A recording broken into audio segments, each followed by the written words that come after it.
All right, this is a video on cleaning properly, the way I do it. I know a lot of you know how to clean guns, but this is my elaborate setup. Over here, I got the toolbox. I put all my stuff at the bottom.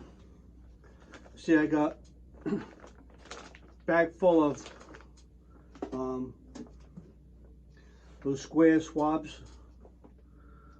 In the box, I got rods for shotgun and stuff.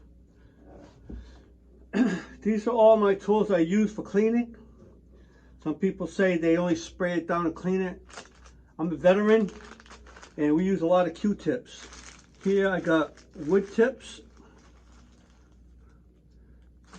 These are pointy ones for like you find in the area where women's makeup is and stuff like that.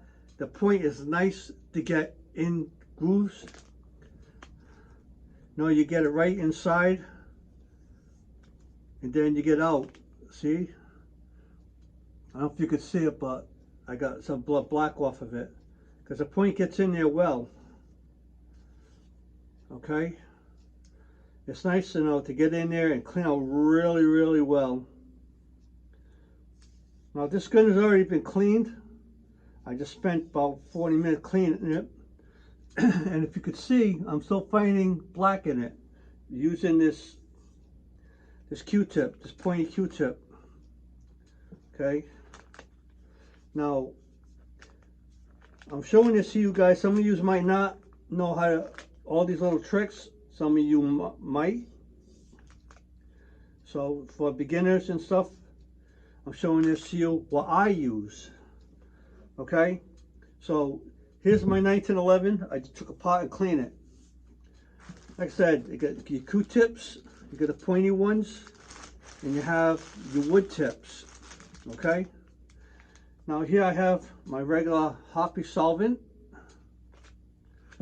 This is half and half synthetic motor oil, which I say it's not fully synthetic. I didn't go out and buy fully synthetic, but being half and half synthetic, this is going to be probably better than anyone.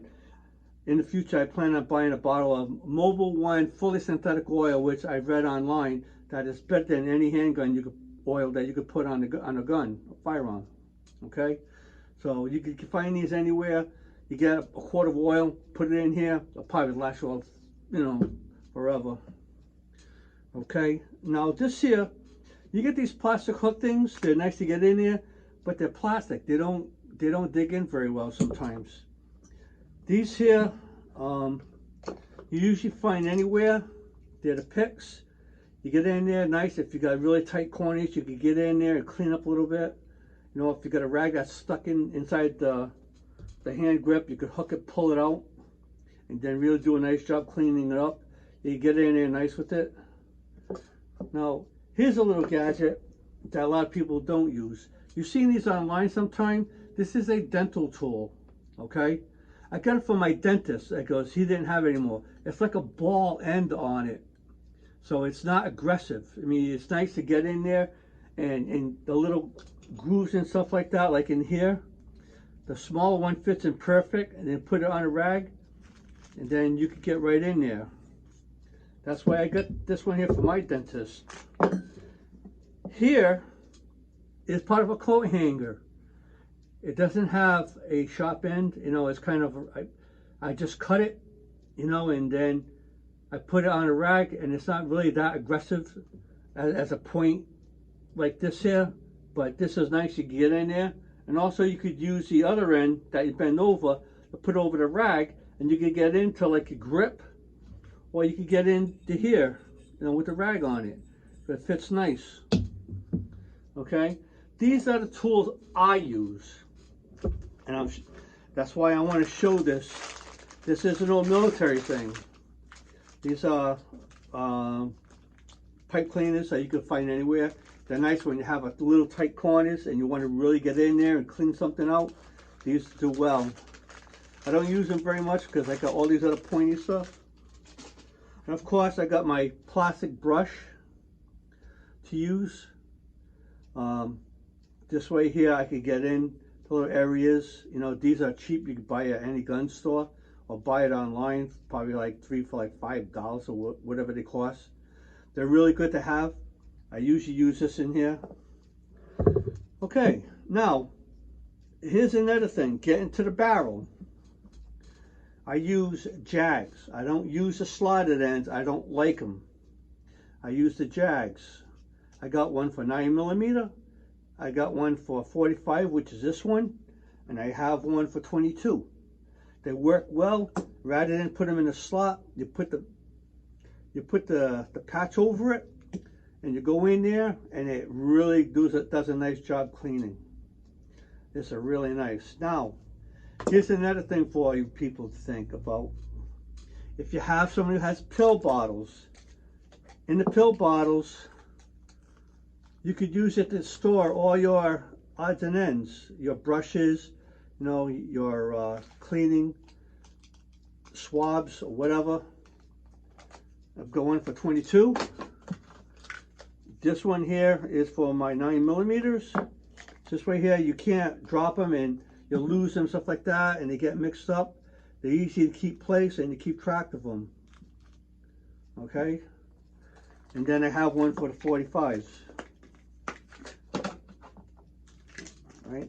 This one here is for the 45s. See, I put all my brushes in there. I bought extra brushes because I lost one of them, and either one in the trash or something, so I bought extra brushes so I can have on hand and put them in here so I don't lose them. I know which one is for which. They don't get mixed up. Okay? Plus I have a metal brush, you know, brass. Now, this here, like I said, you know, you have a nice patch to go through it, and it does well to go inside. Now, some of you had a problem with the feeding plug with 1911. This is the new, brand new, it's not even a month old yet, my new Ruger SR 1911 45. What I did was, I just took a file and gently, inside here, inside the throat of the chamber, I just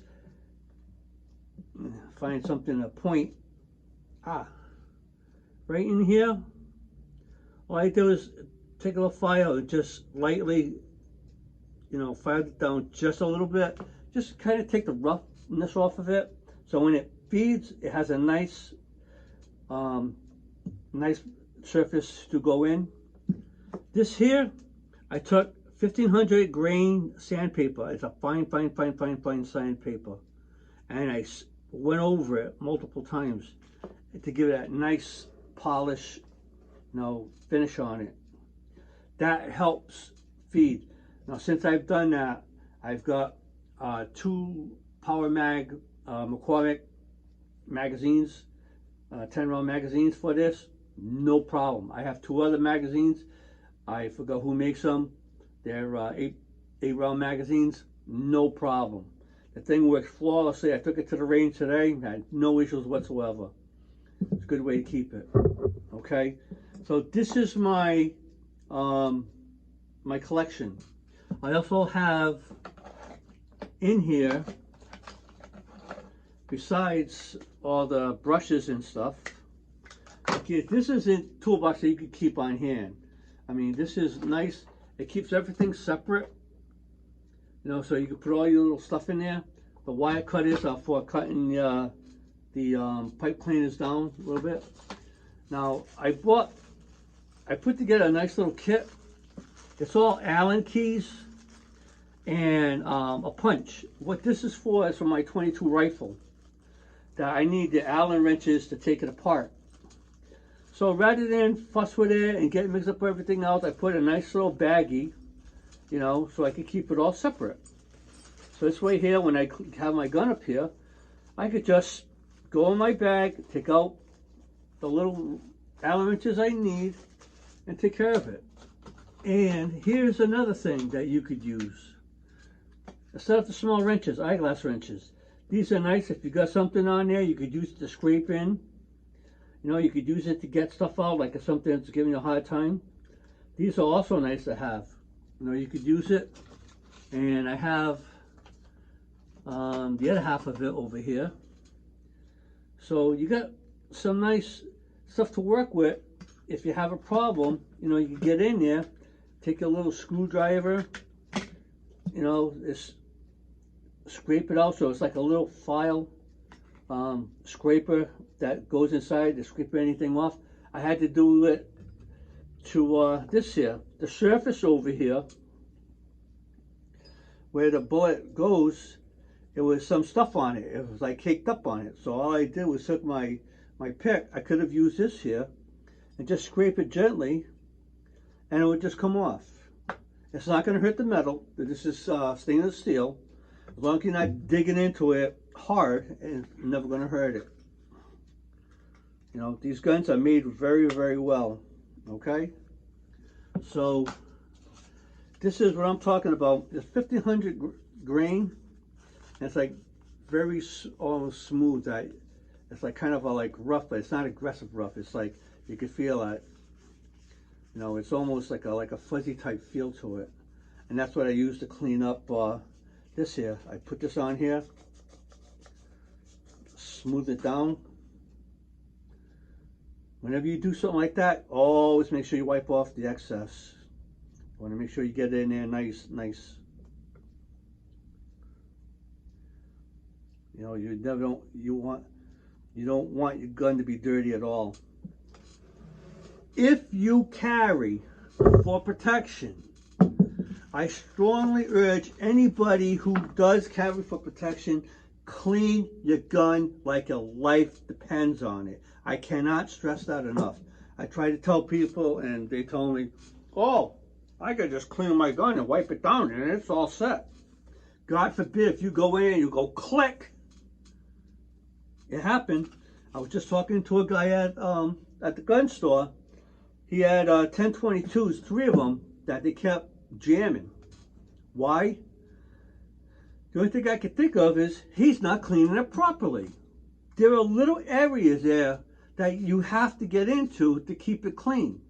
I got a 1022. I have no issues whatsoever. It's how you clean the weapon. It's like a vehicle. If you don't change the oil, you know, you don't grease things properly, guess what? Things going to happen and things going to break down. It's simple. That's all it is. If you don't get in a little tight corners, well, you know, things are going to happen. You know, and shame on the person that doesn't clean it properly. So this is what I wanted to show everybody. You know, take it for what it may. I hope you'll learn something from it. You know, I have a lot here.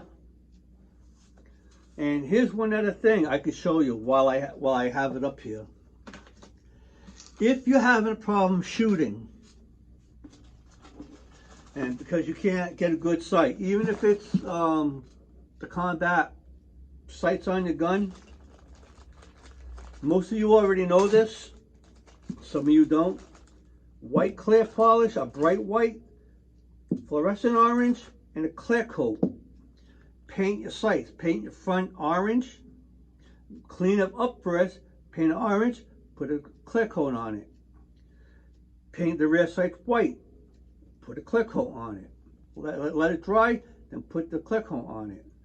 This way here, you're going to have some nice sights, and it helped me out greatly with my other 1911 that I had. I traded in, it was a Rock Island 1911 45, and I traded in for this gun.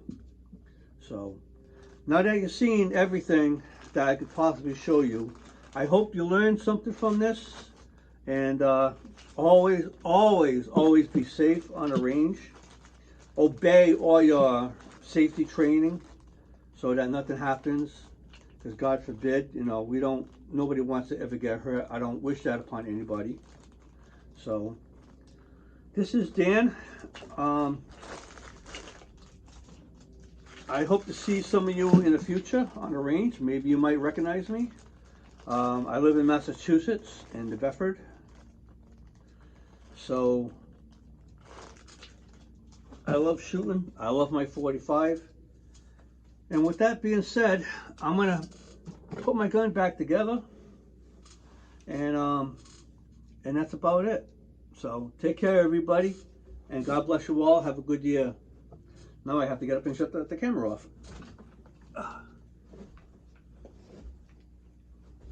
Goodbye, y'all.